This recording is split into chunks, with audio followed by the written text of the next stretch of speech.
This is an L sample answer. Keep practicing to build confidence. To try a mock test with these questions, watch our mock test video. The link to the PDF document is in the first comment. Don't forget to subscribe, like, and turn on the notification bell so you won't miss any videos. Let's start off by talking about the place of study and work. Do you prefer to study at home or in a library? I prefer studying at home because it's quieter and I can create my own schedule. I have everything I need, like books and a comfortable desk. However, libraries are also great when I need fewer distractions or access to more resources. What part of school do you like most? I enjoy subjects that allow creativity, like art or literature. I also like spending time with friends during school events and activities. These moments made school life enjoyable and helped me learn teamwork and communication skills. Do you prefer to work at home or at the workplace?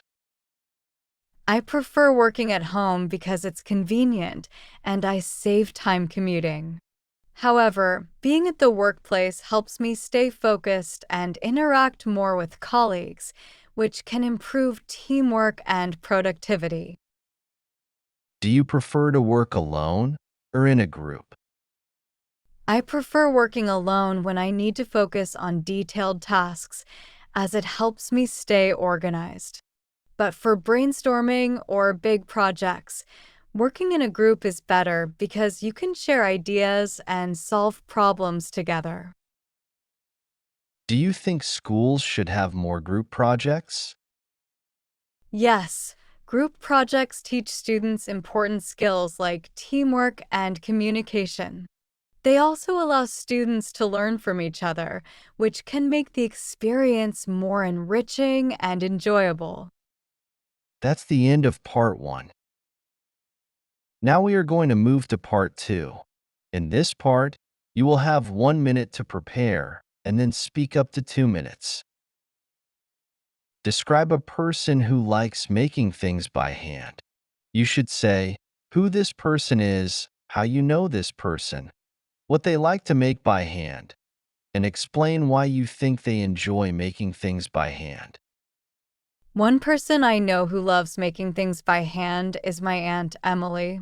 She has always been passionate about crafting, and she spends a lot of her free time creating beautiful handmade items. I first noticed her talent when she gifted me a knitted scarf on my birthday.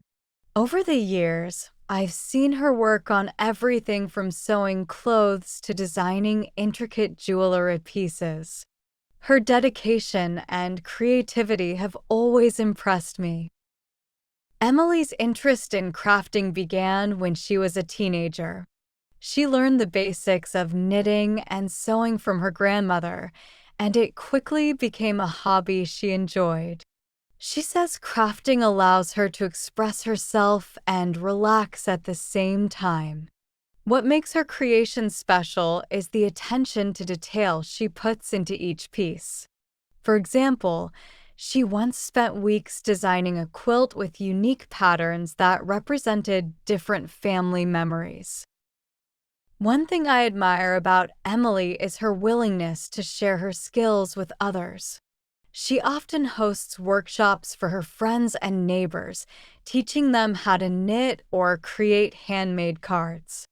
She believes crafting is not just about making things, but also about building connections and sharing joy.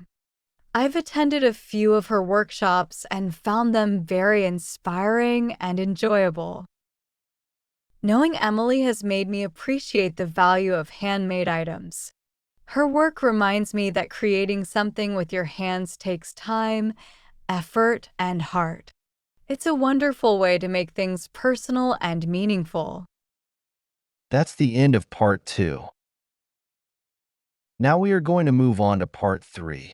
We'll continue discussing the topic of handicrafts. Why do people enjoy making things by hand? People enjoy making things by hand because it allows them to express their creativity and produce something unique. It can also be a relaxing activity that helps them unwind and focus on the present moment. Additionally, handmade items often have sentimental value, making the process even more rewarding. Are handmade products better than factory-made ones? Handmade products often stand out for their uniqueness and the care put into their creation. Unlike mass produced items, they can be customized to suit individual preferences or needs. However, factory made products are typically more affordable and consistent in quality, making both types valuable in different ways. Do you think children should learn to make things by hand? Yes, I believe children should learn to make things by hand as it helps develop their creativity and problem solving skills. It also teaches patience and the value of hard work, which are important life lessons. Additionally, crafting can be a fun and productive way for children to explore their interests. Why do people value handmade gifts? People value handmade gifts because they feel more personal and thoughtful than store bought ones.